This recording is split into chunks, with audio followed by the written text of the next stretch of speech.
Welcome to the 45th Annual Philadelphia Museum of Art Craft Show, and welcome to today's Artist Talk featuring Betsy Bauer.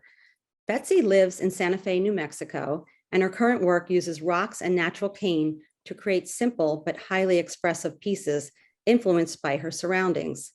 Betsy's wrapped rocks feature rocks from the Southwest that she has collected over the years, as well as cane that is knotted in the tradition of Japanese basketry. Betsy is also a painter and an interior designer who received her BFA from the Philadelphia College of Art, which is now the University of the Arts, which we are all very familiar with. She began her early career in New York City, where she frequently visited Central Park to connect with nature, especially the large rocks that can be found throughout the park. Her pieces are highly collectible and can be found at the Museum of Art and Design in New York City in their gift shop, as well as the Georgia O'Keeffe Museum shop in Santa Fe, among other museum shops around the country. We are so pleased to have you here today for the first time, Betsy, with us at the Philadelphia Craft Show, and thank you for being with us.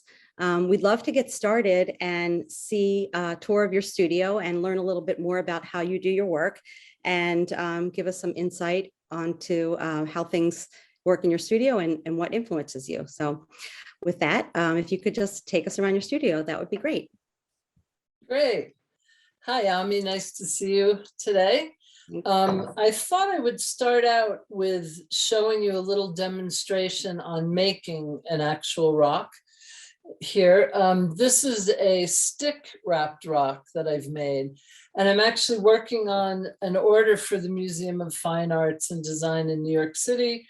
And I'm in the middle of kind of making a lot of different stick rocks. So I thought I'd just show you one. So the sticks themselves come from the land around my house, and they're beautiful juniper tree sticks. They have a beautiful silvery ghost-like quality. And I love the way they look on top of the white rock. So, and the white rock, this is actually from a local landscape architect friend who, when I started doing this and getting totally obsessed, she said, come on over to my rock yard. So I get to go there once in a while. And she has some Asian influence in her design. So I get my black and white rocks from her. So this is, for a stick rock, I would pick something nice and oblong that looks good with a stick. And then this is a stick I've already prepared that just really hugs the rock beautifully. So that's fun because every stick is unique and every rock is unique. And then I kind of respond to that. So I have some cane here that I've been soaking for a few moments, and I will unravel that. The cane is really crazy. It gets like bird nests sometimes. So the white rocks are very unusual. What kind of stone is that? Yeah, they are. I'm not sure exactly where they come from, but they're kind of like a white calcite-like stone. And they're matte. I guess they're matte.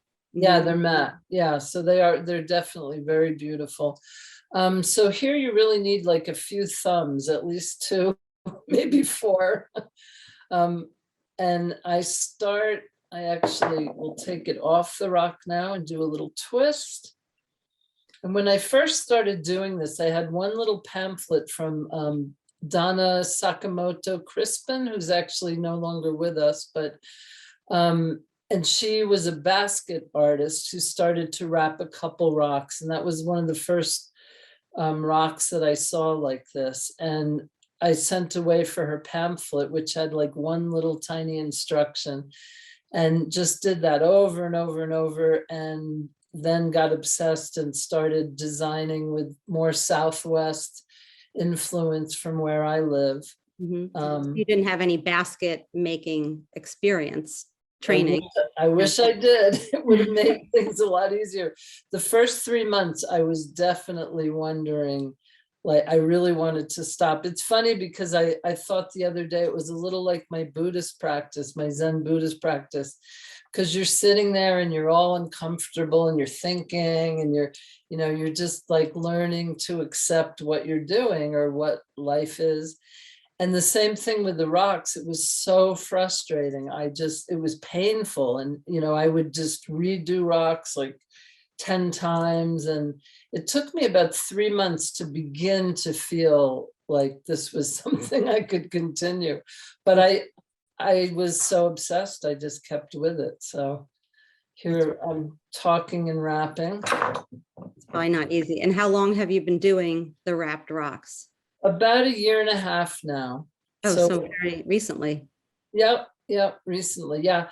I actually 3 decades ago, I lived after art school, I lived in Hoboken, New Jersey, across the river from New York, and lived near a huge bamboo factory that took up a whole block near my house. And so I also worked at New York Central Art Supply, which had amazing Japanese papers. So I would spend my whole paycheck on Japanese paper and bamboo and go up on my roof and make these big structures with bamboo and paper, and which I have no photographs of. I was just totally in the moment. I know. Did you keep them all there when you moved away?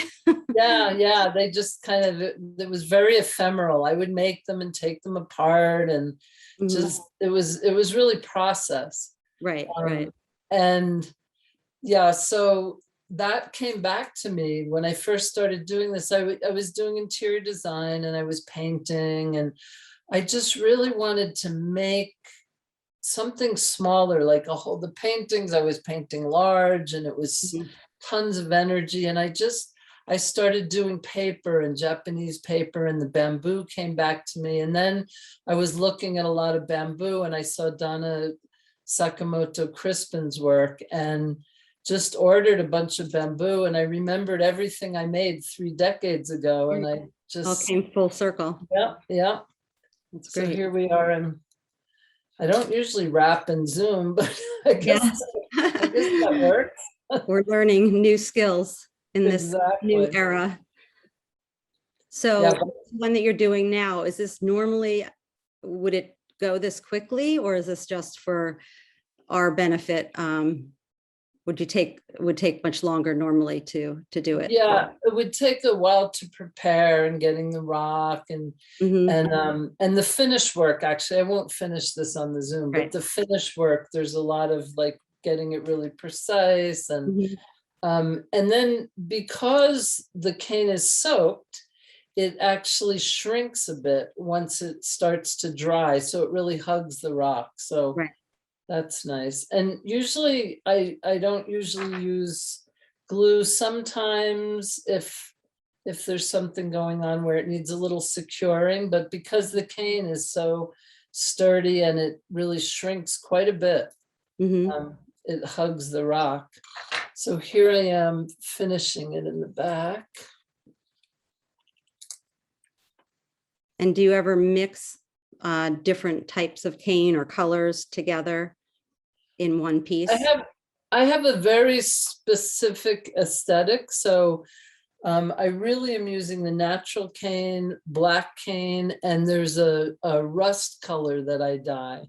But I don't really like to, I'm not all about a lot. I was in my painting, but I'm not all about a lot of color. I really like the natural simplicity of it. Yeah.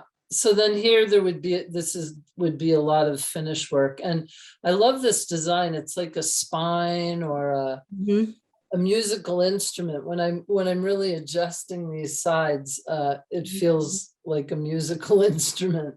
Yeah.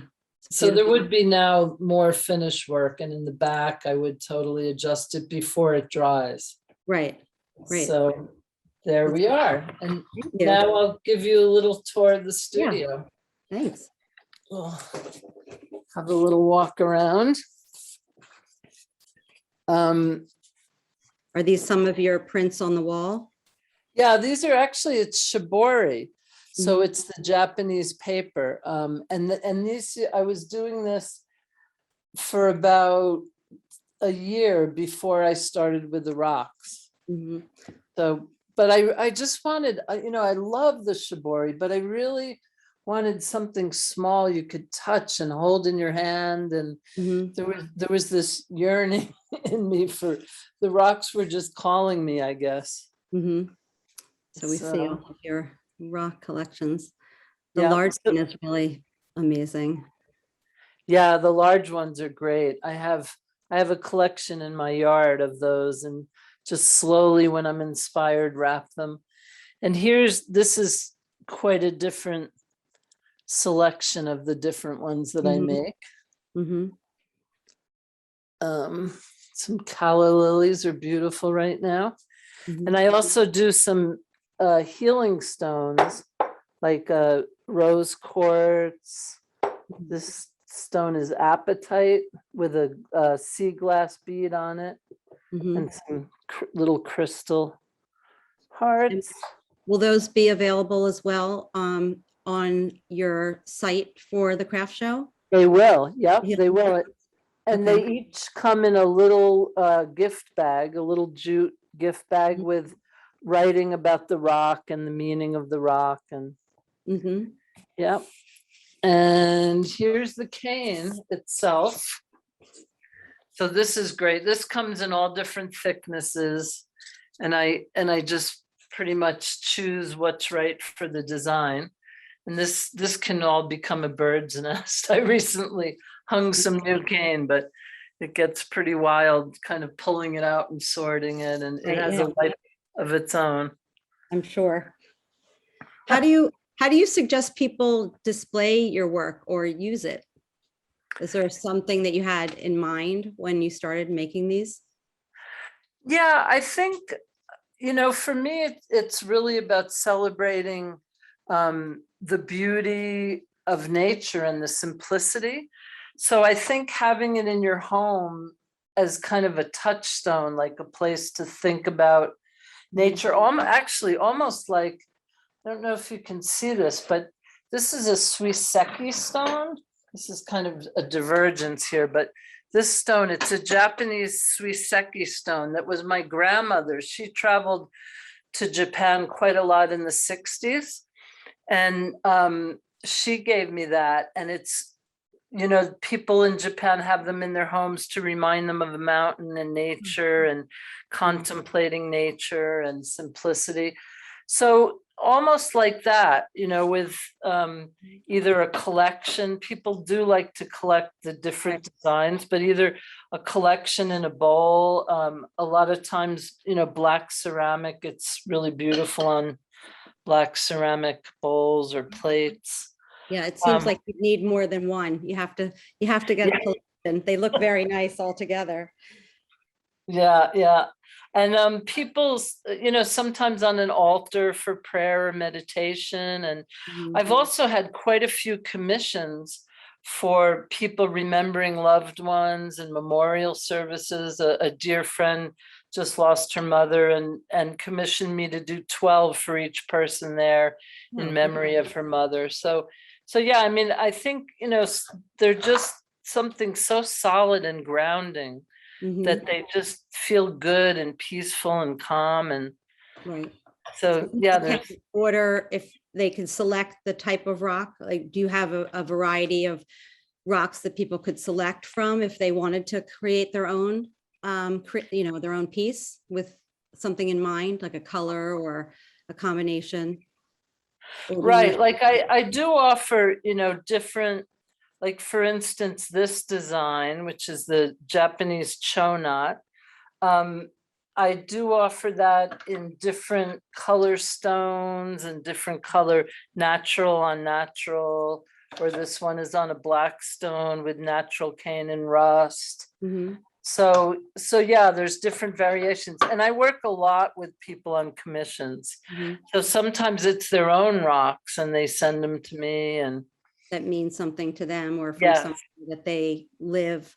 The ones in the back that are stacked up are, I guess, ready to be wrapped. yeah.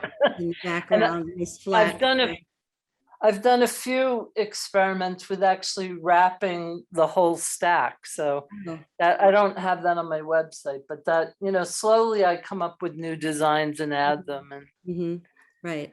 That's beautiful. Well, thank yeah, you and for showing us everything. It's been a sure. nice And then tour. I'll just show you a little. This is the work table, and then just a little peek at my inspiration shelf. And these are some of my paintings, some older paintings and shibori that I've done. And then some rocks that I'm just waiting, like just beautiful shapes and things that I just kind of put there until I get inspired to wrap them. How do you select the rocks? Or do they just, you pick it up and it speaks to you? There's like a special feeling you get when you pick up one that you know is the right thing? Yeah, I think a lot of times it'll be about shape as well. I mean, sometimes there'll be a really beautiful shape that will inspire me. Like, I have a great friend who goes on her sailboat by herself every summer in the East Coast, and she's a photographer, so she'll photograph like these, she'll send me these beautiful images of the sea. And one day she sent me a beautiful image of the sea at night. And I was really thinking of her and being on the sailboat. And I designed this rock, which I call the wind knot. Oh, yeah. And it was about an elegant sailboat in the dark sea at night. Oh, wow. Beautiful. Yeah. That's So great. that was kind of, I knew that rock, and I had a Mhm. couple put aside that were these long, elegant shapes. And Had the same feeling, right? yeah, yeah. That's Thank you. That was great. That was really interesting. And thank you for taking us on a tour of your studio. We're looking forward to having you in the show this year for the first time. I know we won't be seeing you in person, unfortunately, but you will be on our Next year, website. maybe. Next year, hopefully you'll be in person, and obviously you'll be on our website and people can find you there. And hopefully we will meet you in person in the future. So thank you so much for spending time with us today. Appreciate it. Thank you, Ami. I look forward to meeting you in Yes. Philadelphia one day. And Yeah, you're come great back to your success. roots. You were here for school, so you know Exactly. Philadelphia. So Yeah, thank you so much. All right. Take care. great. Thank you, Ami.